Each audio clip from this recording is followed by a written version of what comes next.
Livro de Ezequiel, capítulo 37. A palavra diz assim: Veio sobre mim a mão do Senhor, e o Senhor me levou em espírito e me pôs no meio de um vale que estava cheio de ossos, e me fez andar ao redor deles, e eis que eram muito numerosos sobre a face do vale, e estavam sequíssimos. E me disse: Filho do homem, poderão viver esses homens? E eu disse: Senhor Jeová, tu o sabes. Então aqui, fala que Deus o levou ao meio de um vale. Então, um vale, geograficamente falando, é um terreno situado entre dois declives. E vale, espiritualmente falando, é o quê? São as situações que nós estamos vivendo. São as lutas, as dificuldades, as circunstâncias do dia a dia que muitas vezes nós não sabemos como resolver. Então a palavra aqui, ela deixa bem claro, O Senhor me levou em espírito. Então, quem levou o profeta Ezequiel a esse lugar foi Deus. Deus não poderia ter levado ele a qualquer outro lugar. Ele poderia ter levado a uma praia, a uma floresta ou um jardim muito bonito, mas não. Ele levou Ezequiel a um lugar desses, um vale de ossos secos, um lugar sem vida nenhuma. Então Deus o coloca diante de mortos, e não apenas isso, mas mortos há muito tempo, com seus ossos já totalmente secos. Então esse quadro, ele mostra assim o quê? O fim dos recursos naturais, O fim dos recursos humanos. Então, olhando, aparentemente é o fim de tudo, mas os recursos divinos ainda não se esgotaram. Então, quando tudo parecer assim perdido na nossa vida, Deus, irmãos, ainda Ele tem solução para aquilo. Um caso assim bem conhecido na Bíblia é o caso de Lázaro, Jesus, ele chegou 4 dias depois que Lázaro havia morrido. Ele já estava sepultado, 4 dias depois de sepultado. Olhando assim, parecia tarde demais, Mas para Deus, irmãos, não era. Por isso ele foi ressuscitado. Então nós nunca devemos perder assim as esperanças em nada na nossa vida. Mesmo que nós estejamos passando uma situação difícil, nós temos que ter esperança. Por quê? Porque Deus, ele pode agir num segundo, no minuto seguinte. E se nós perdermos a esperança, também vamos perder a bênção. E também, irmãos, como eu disse muitas vezes, nós não podemos assim tentar entender como é o trabalhar de Deus, como é o agir de Deus nas nossas vidas. Nós não vamos entender. Por quê? Porque Deus, ele não trabalha na lógica do pensamento humano, E também nós não precisamos entender, nós só precisamos crer. Deus, às vezes, irmãos, ele permite que nós enfrentemos assim situações difíceis. E por que ele permite? Para ver assim como vai ser a nossa reação diante daquele problema. Ele vai ver se através daquela situação nós temos mesmo uma comunhão com ele. Como é que nós vamos reagir naquela luta? Será que nós cremos mesmo ou só cremos da boca para fora, E o mais importante, irmãos, Deus, ele permite certas situações nas nossas vidas, para quê? Para que nós venhamos a conhecer o seu poder. E foi exatamente isso que ele fez aqui com Ezequiel. Ele o levou a esse vale de ossos secos. Para quê? Para que Ezequiel viesse a conhecer o poder de Deus. Então é nas tribulações, nos desertos da vida, que Deus, ele fica nos observando. Para ver o quê? Para ver se nós temos mesmo confiança nele, comunhão com ele. Então a nossa reação diante do problema revela assim para Deus quem nós somos. Tenha certeza, irmãos, Deus ele está sempre nos observando e nas lutas também. Então ele vai ver como ele deve pensar, né? Como será que meu filho vai reagir diante dessa luta? Será que ele vai confiar mesmo? Será que ele confia mesmo? Como ele vai reagir? Tem pessoas, irmãos, que reagem bem, que sabem que todas as coisas cooperam para o bem daqueles que amam a Deus. Mas tem pessoas que agem diferente. Diante assim dos problemas, o que a pessoa faz? Ela muitas vezes até se revolta contra Deus. Ela esquece do poder de Deus, esquece das promessas e acaba se revoltando, achando que Deus é o culpado de tudo aquilo. E com isso que elas fazem? Elas mostram, né, que não creem nele, que não têm comunhão com ele. Então, irmãos, por isso que é importante nós termos assim domínio próprio e durante a luta nós nos mantermos firmes. Deus nunca disse que a nossa vida seria fácil. Nós vamos passar por problemas. Mas, irmãos, nós precisamos confiar em Deus. Deus, ele está atento a tudo que nós estamos passando e ele sempre quer nos ensinar algo novo dentro da situação. E aqui no versículo 2, né, fala, e me fez andar ao redor deles. Então, é interessante, irmãos, que além de Deus o levar ao vale de ossos secos, Deus fez o quê? Deus o fez andar de um lado para outro. Não é? Para quê? Para que ele presenciasse bem a situação ali e ele sentisse na pele que realmente eram ossos muito secos, né? Muitos ossos naquele vale e que eles estavam sequíssimos. Então aqueles ossos, eles eram os restos de um grande exército que havia sido destruído há muito tempo. Então Ezequiel ali, o que ele via? Ele só via a morte. Sua visão, com certeza, era uma visão de tristeza, uma visão de derrota. Olhando ali, não havia nenhuma perspectiva assim de esperança, né? Então, naquele vale, o profeta ele se sentiu assim, impotente, pequeno, sem condições de reagir. Né? Olhando assim, ele poderia ter pensado, o que é que eu vou poder fazer aqui, não é? É a mesma coisa, irmãos. Quando nós vamos assim a um velório, o cemitério, ele mostra também as limitações do homem, que embora, né, muitas vezes tenha vontade de mudar alguma coisa, as circunstâncias, a realidade ali, impedem. Então foi assim, foi nesse cenário que o Espírito do Senhor levou o profeta ali. Então, trazendo isso assim para a nossa vida, irmão, o vale de ossos secos, como eu disse, são os problemas aos quais nós somos levados assim em nossa vida. E que muitas vezes nós, assim, de uma forma diferenciada, nós até culpamos o diabo, né, por estarmos ali naquela situação.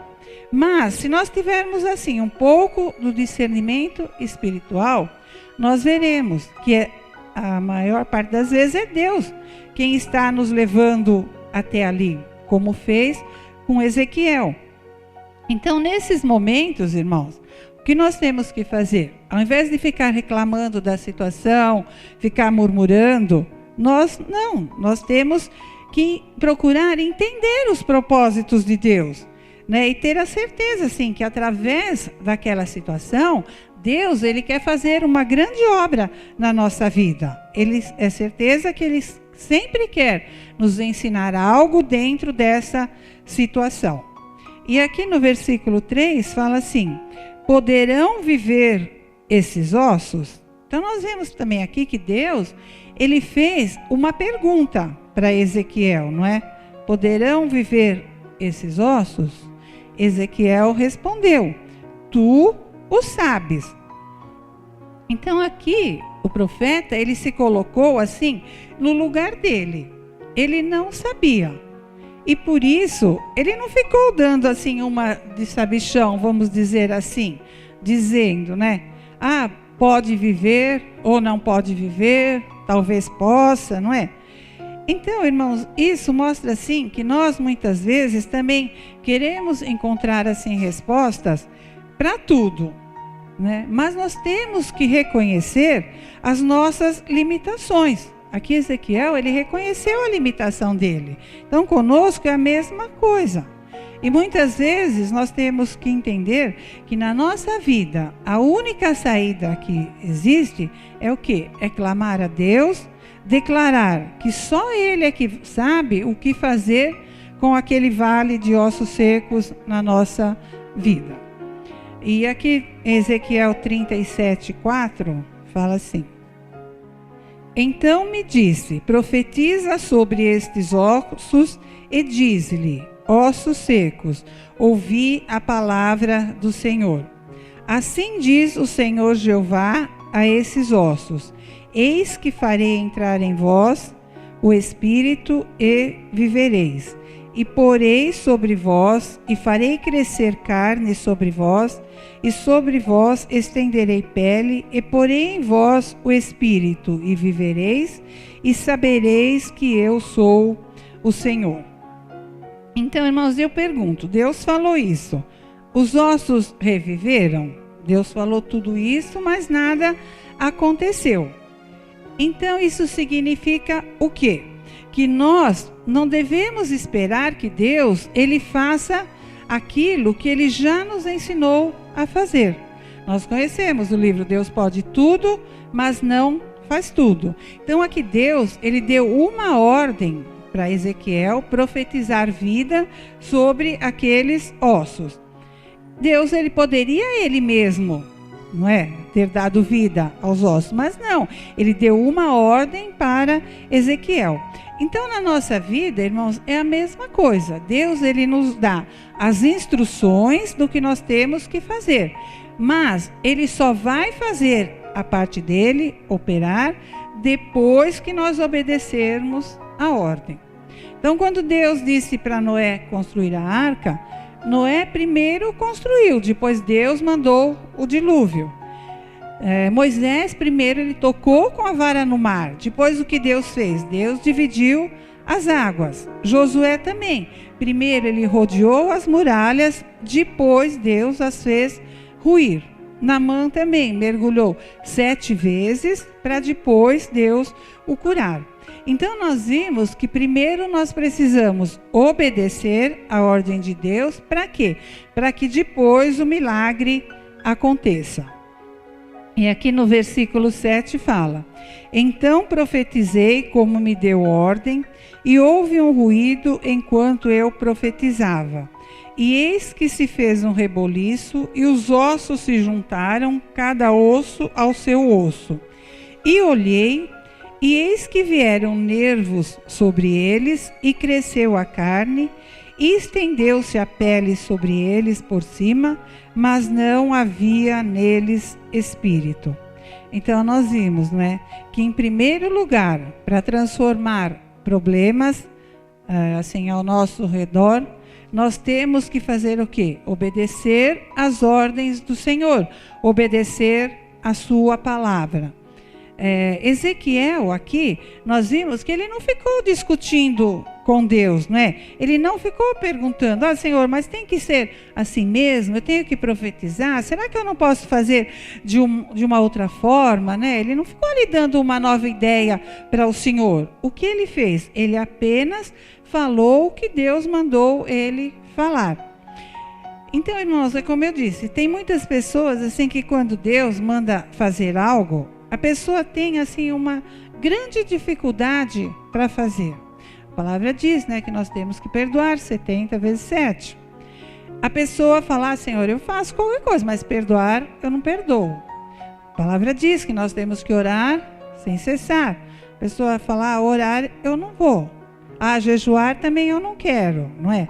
a pregar, também não vou, não posso, não tenho capacidade.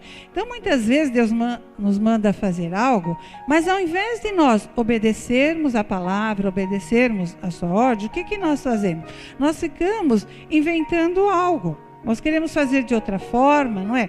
Muitas vezes nós ficamos questionando a Deus, mas Senhor, por que eu tenho que passar por isso com tanta gente? Por que logo eu? Não é? Mas Senhor, o Senhor não podia fazer dessa forma, fazer daquela, não é? E assim por diante. Então aqui, irmãos, mostra o quê? Que com a palavra, né, e com a ação do profeta, os ossos tornaram a se juntar. Então esse, irmãos, é o segredo da nossa vida para que nós consigamos resolver os problemas. É nós obedecermos a palavra de Deus, obedecermos às ordens que o Senhor nos dá.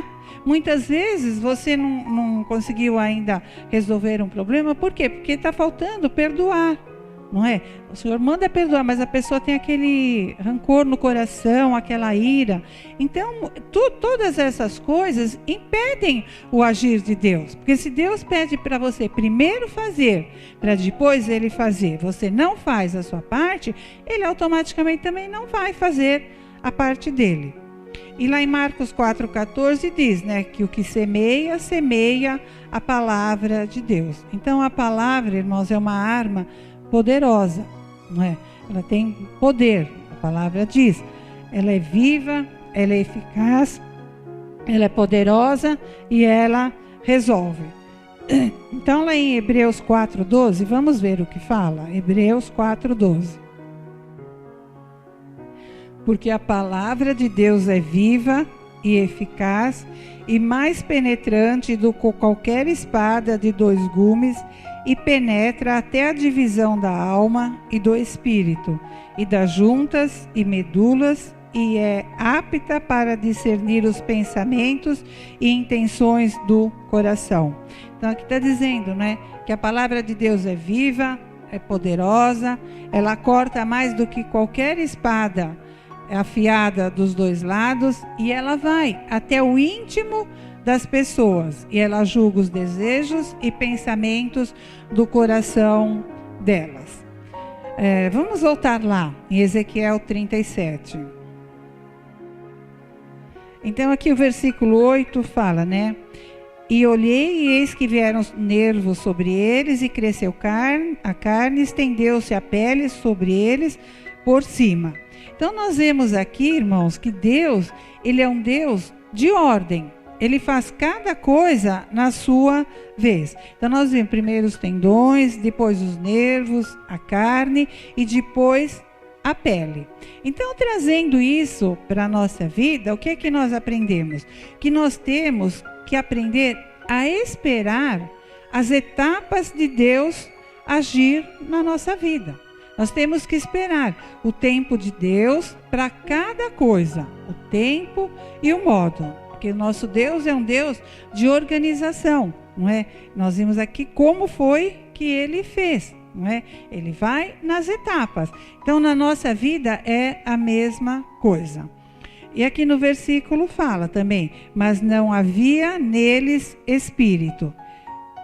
Então, o espírito nesses corpos, assim, ainda faltava, não é? Aqui faltava o espírito nesses corpos.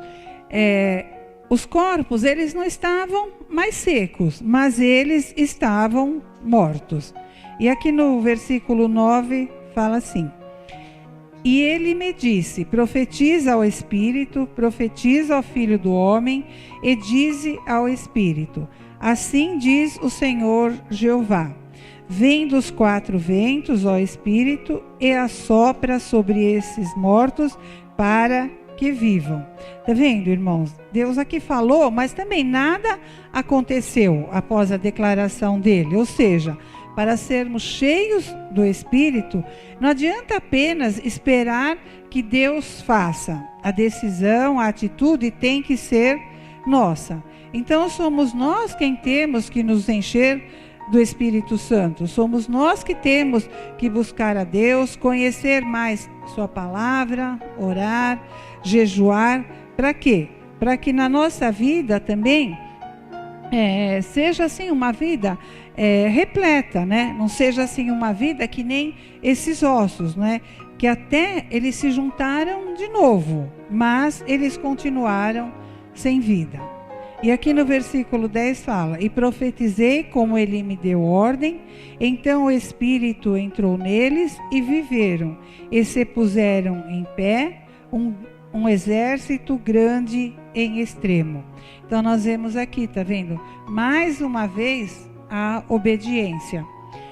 Depois da palavra do profeta, não é?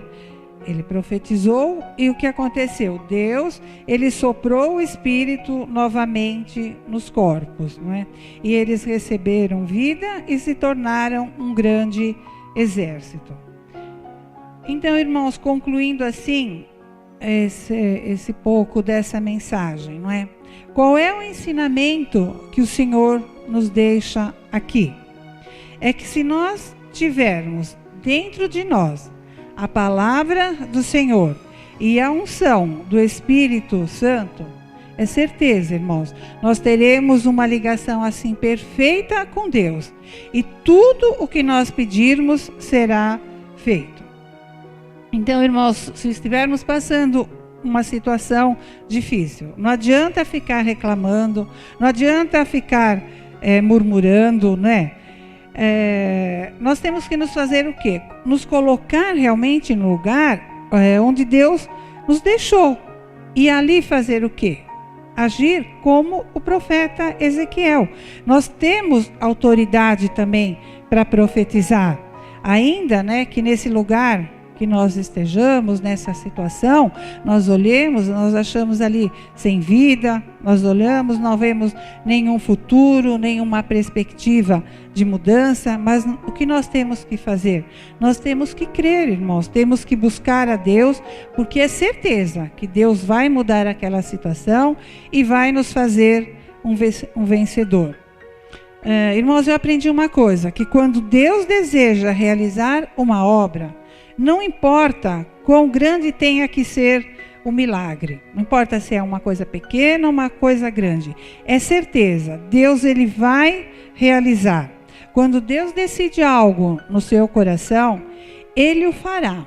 Por quê? Porque ele é um Deus soberano, ele é um Deus todo poderoso. E a palavra diz que operando eu, quem impedirá? Então nada e ninguém pode impedir o agir de Deus. E a vontade de Deus, irmãos, ela é uma vontade boa. A vontade dele é sempre de nos abençoar. E essa vontade, o que ela faz conosco? Ela nos edifica, ela nos consola e ela nos traz vida e a traz em abundância. Amém? Vamos ficar de pé, irmãos?